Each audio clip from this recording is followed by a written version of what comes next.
All right, enough of that nonsense. Welcome to the Shadow Main Show. I am Jason Campbell, your host today, and most days, all the days, I'll be your host. I'm sorry about that. But you can also read even more from me, right? Because why wouldn't you?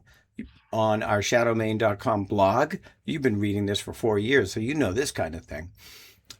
Today, we're centered on one topic. We're talking about one-shots within campaigns for role-playing games.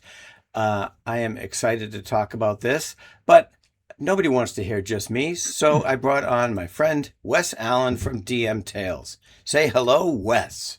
Hello, Wes. That's an old joke. And I that's have to it. do it. That's a code. Thanks, people. See you later. Okay.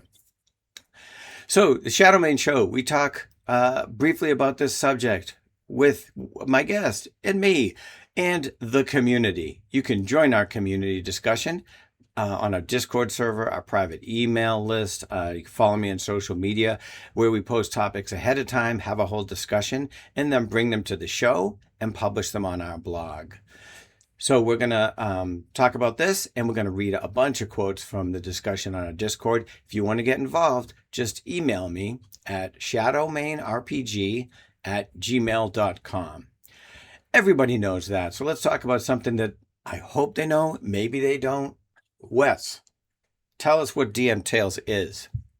So DM Tales is my YouTube channel that I started shortly after I started GMing for a 5e campaign the second year of the pandemic. And I was like, hey, I want to tell stories of my adventures. And nobody watched those. So I started doing reviews and other content and doing interviews. And that's been a lot of fun. We've been doing it for 4 years. That's pretty great. wild. DM Tales, one of my favorite channels. Check it out all the time. Thank you.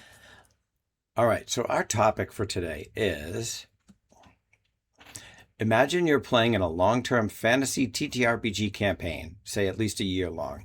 Would you enjoy playing in a one-shot adventure that took place in that campaign world in the current timeline, but with different characters? Yes. This one, I love this question and I love the discussion. It was great. I have never done this, and I don't. So I'm going to let Wes tell me if you've done this, what your experiences are, player, GM, whatever. What do you think? So I have done this as a GM.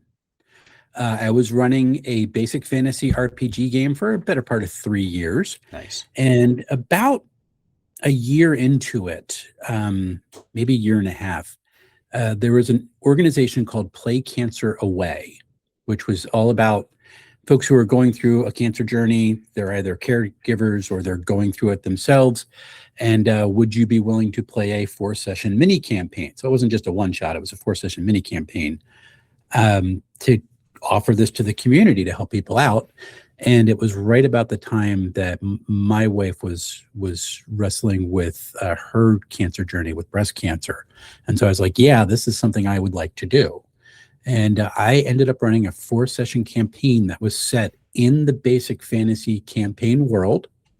I knew that from my map that there were 2 continents that were right next to each other, but I had never developed the smaller of the 2.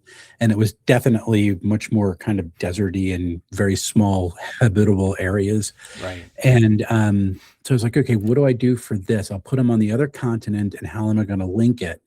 And it was really cool because they became part of an order that was all about kind of pushing back the waste, and how the waste was linked to the war that the main campaign was actually still wrestling with like 1,000 years later. And things that were happening on that smaller continent were kind of what the triggers were for the main campaign. And they're running concurrent. Like I knew the dates. Okay. And actually, what was cool is that mini campaign helped me kind of accelerate how I was fleshing out the lore of that world as the main campaign was going on. Because for basic fantasy, it was really just a play test. I had a dungeon. I knew the system. It felt a lot like basic expert D&D where I started from. And I had just gotten players be like, hey, I want to test this out. I'm not intending to play a full campaign with it. I just want to see if it works. And everybody loved it. So we just kept playing. So now I got to build the world out more. And we Yeah. started doing little things, and they stumbled into like a secret room where somebody was saying something, and it was just kind of like the impetus to get them to go deeper into the dungeon for the one shot that we had planned. Right. And that became kind of the wider lore for the entire setting and the entire campaign. And then that sequel campaign, I actually have the 4 videos of the story up on my website. That kind of one-shot campaign that fed back in and fleshed everything out. So that lore is still very much part of that campaign world, which we're still in because we projected it 700 years in the future. Now we're running it in Tales of Argosa. Right. Okay, that makes sense. Um, Yep. so in this case, in your side quest one shot thing, you had different players than your main campaign, right? And different Yes. characters. So Yep. everything was completely different. Okay. Mm-hmm. And I did have one player who was in the mini campaign come over and did a campaign arc with the main group. So they met him.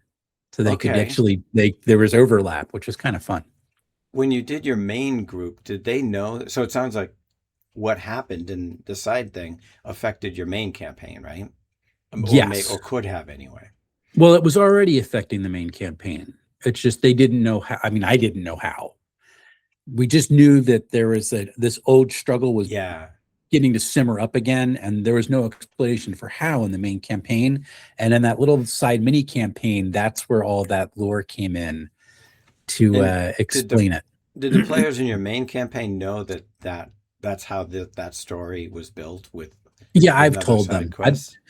And when I brought in the person from the mini campaign, he kind of came in and Mm-hmm. introduced himself and was like, "This is what I am." Like they had never heard of that group before.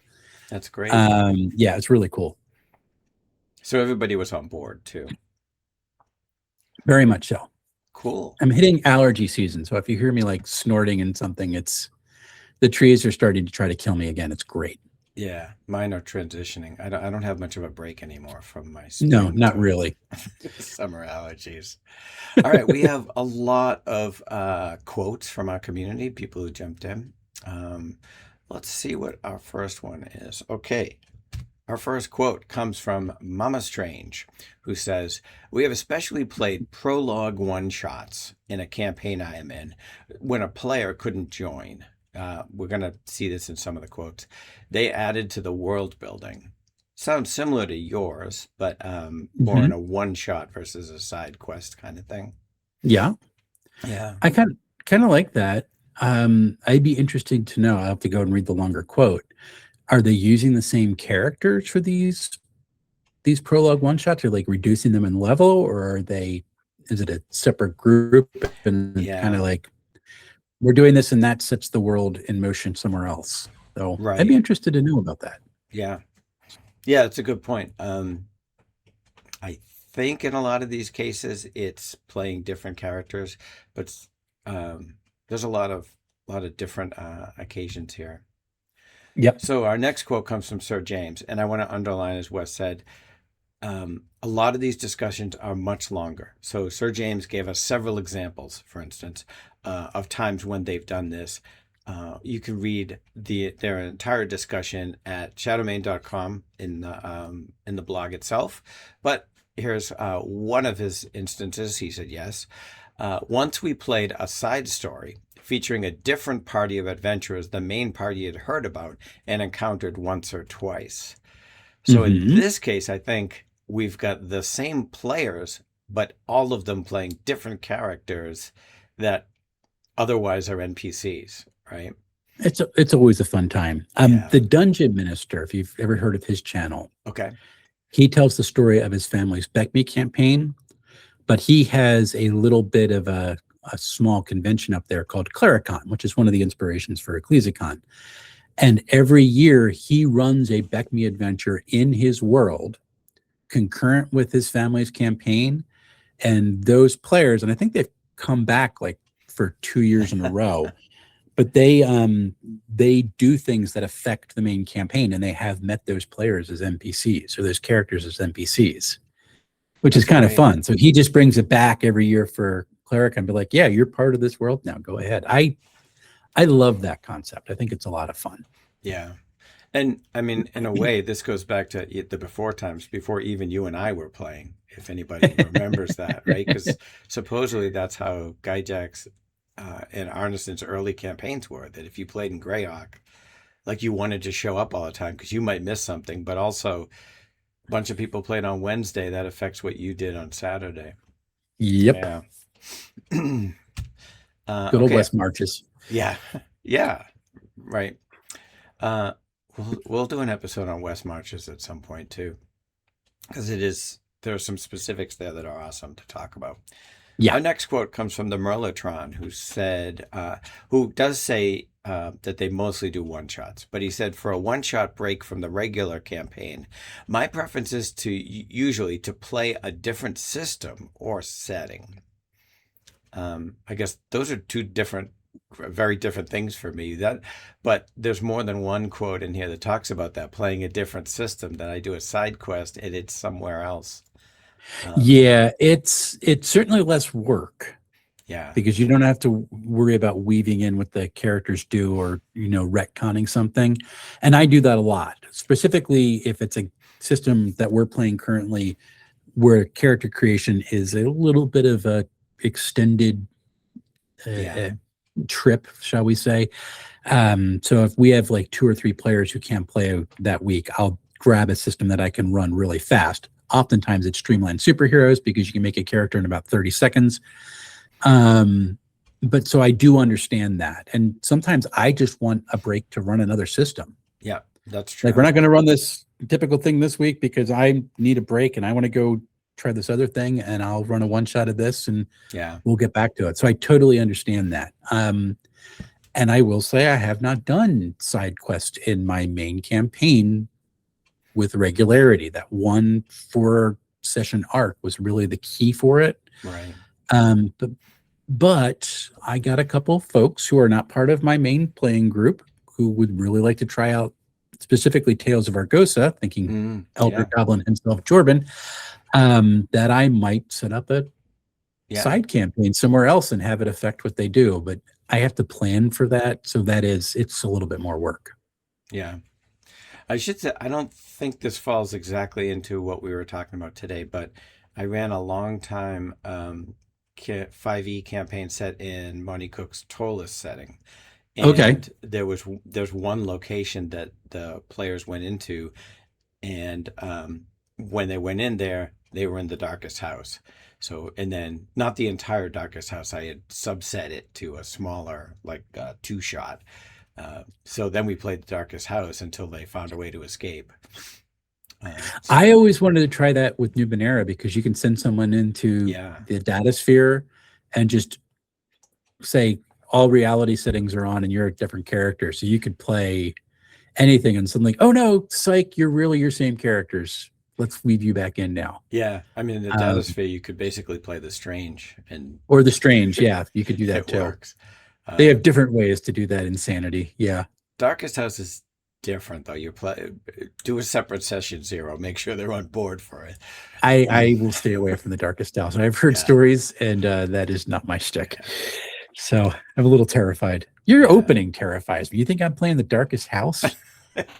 We will have another episode coming up soon for just GMing horror, because that can be difficult. All right. Our next quote comes from Nyx. Oh, Nyx was actually a player in that campaign I just talked about, but that's a side. My personal best experiences are when the table wants to play still, but they're missing enough members that the normal game would usually be canceled. I think this relates to some of the other comments that we have too, that you've got a 6-person group, right? And you've agreed if we don't have 5 players, we're not going to play, but you got 3 or 4. Yeah, that makes sense too. Because I've done that where we go, oh, okay, we'll play Kids on Bikes.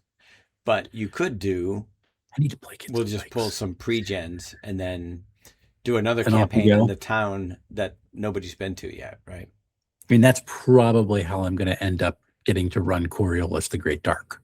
Oh, yeah. 3 people are out. Okay, we're all playing this game today. Have fun. Yeah. And if it Yeah. takes 2 weeks, it takes 2 weeks. It's good.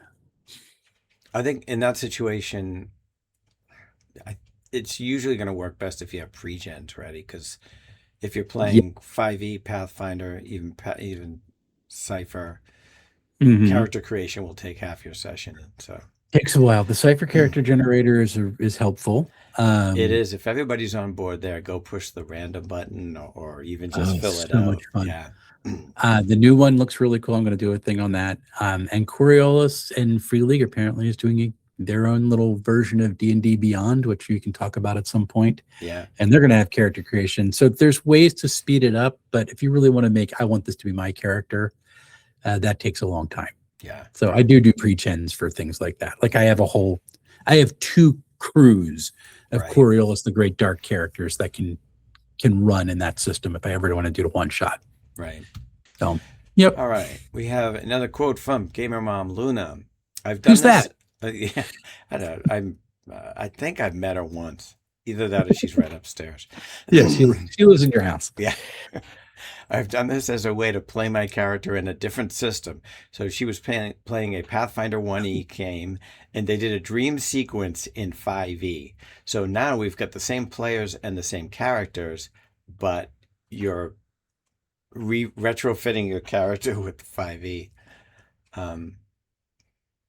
That Yeah, is that's not something I have seen done. I mean, I know Critical Role did that famous shift from Pathfinder to 5e, but just as a thing, it's like, I just want to try it. Like, that's kind of cool. Well, I think in this case, right, because she said they did it in a dream sequence, she said, just like in a dream, things didn't work out the way we expected, right? So that, the 1E to 5E isn't an enormous shift, but it's enough that it's like, I recognize this world, but it's still weird. And I think that's perfect if you're looking for a dream sequence.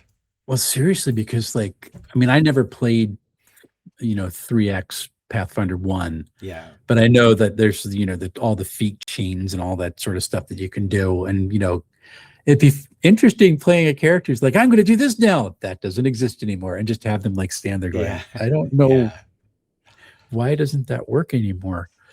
That's kind of cool. I like that idea. That's neat. I think this is our last quote from Devin, Crazy Weasel, who recorded some episodes if you haven't seen them yet. Cool. He said, I planned a one-shot that took place in the next dungeon the main PCs would be in, but the players didn't know this. The events and changes in the dungeon from the one-shot influenced how the dungeon looked when the main campaign PC arrived. How to emulate West March's play without actually setting up a full West March's campaign. That's exactly what that is.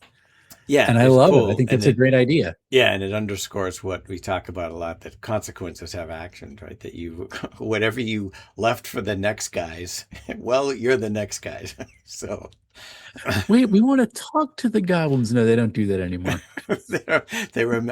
There was this irritating group who came through last week, and now they don't talk. I like that. It's a good idea. Yeah. So this is a lot. I had some assumptions coming into this, not having done it really before. And there's a lot of different ways that this has happened that are great to hear. Now I've got inspiration for different ways to try this. Yeah, really cool. I do love your idea of playing that other system and then saying, surprise, like, you're back again. Like, what happened? I don't know. I just think that's always been compelling to me. Yeah, there's a little bit of a people management there that I had been this was like 2 years into our campaign. We all trusted each other. Right. It was also the first time I did that was literally on Halloween. So I told them in advance, we're going to do a horror special thing. Gotcha. So the little bit of agreement ahead of time makes the medicine go down. Spoonful of sugar, baby. Yeah. Let's go. Very good. All right. Wes, thanks for being on the show. What do you have coming up that we'd like to talk about? All right, coming up. Well, first off, my next event that I'm going to is 20-Sided Tankard, which is in Bensalem, PA. That is August 9th at Broken Goblet Brewing, and it's a really cool venue. The badges to get in, their cost is not that high. Lots of cool games that are going to be going all day. And I am running a Cypher, the new Cypher Chaos Adventure from 5 to 9, I believe. So I'll be there. I still got spots available. All right. And it should be a really good time. And I've run games at that brewery before. It's actually a really fun place. I'll be going to Page. I'm on staff this year. They kind of require you to do that. And I'll be running the interview booth again. I have some events that I've put in for that. I'll definitely be running Cypher Chaos Adventure. I'm doing a seminar on planning a Chaos Adventure. So we're actually going to build the tables that I used to run the game the next day at Page, which would be a lot of fun. And I'll be hitting PAX-U. I need to get in for my media badge as soon as those go and get up. I'll probably go one day again this year. Cool. And then I got EcclesiaCon. We're almost got the tabletop events page ready to go. And you have dates. Struggling. You have official I do have dates. Now. So the dates are going to be April 30th and May 1st. In 2027. So it's a Friday, Saturday again, which that worked really well for us. Load in for vendors will be on Thursday. I'm struggling with where I put the vendors because it is such a smaller con that it would be nice to put them in their own room to where we can block access to it. And it is their space. But I'm trying to figure out ways like how do we make sure traffic gets up there so that they're not twiddling their thumbs the entire time. Particularly because it's on a different floor. It's not even like a different room. Right. And so that's something I want to go through. I've been, a couple folks have recommended a couple things. It would be easier load in and load out for the vendors. And I actually can split vendors and put some upstairs and some downstairs. So I could give them a choice if they want and have people go where they feel they do better, because I can still put vendors in the main hall and then some vendors upstairs because I have 3 breakout tables in a different room this year. So that's the holdup on the tabletop events right now. I just have to figure out what the heck I'm going to do with that. And I'm hoping to have Pages down the dark stairwell there in a smaller capacity. We're still talking about that, and that should be a lot of fun. And I've got a crap ton of reviews that I'm working on. Yeah. Your book is in the list, although I was telling you beforehand I didn't have it in my stack of books that I just flashed on my latest video. But the next thing coming up on the channel will be my Dragonbane Book of Magic review, which is recorded, 90% edited, and will be going up early next week. All right. That's a lot. I'm busy. Yeah, I'm kind of busy. And if you're new to DM Tales, definitely check out his reviews. Very in-depth. You find more than you needed to know. Well, more than you thought you needed to know, because it's all cool stuff. Yeah, I do my reviews so that I can go back and know how to play the game. Yeah, when I go back to run it. That is literally how I do it. Yep. All right. Thanks everybody for tuning in. Just email us at shadowmainrpg.com. We are Shadowmain everywhere. You can follow us on the socials. I'm not too active on Twitter, but we're there. We will talk to you later. Thanks.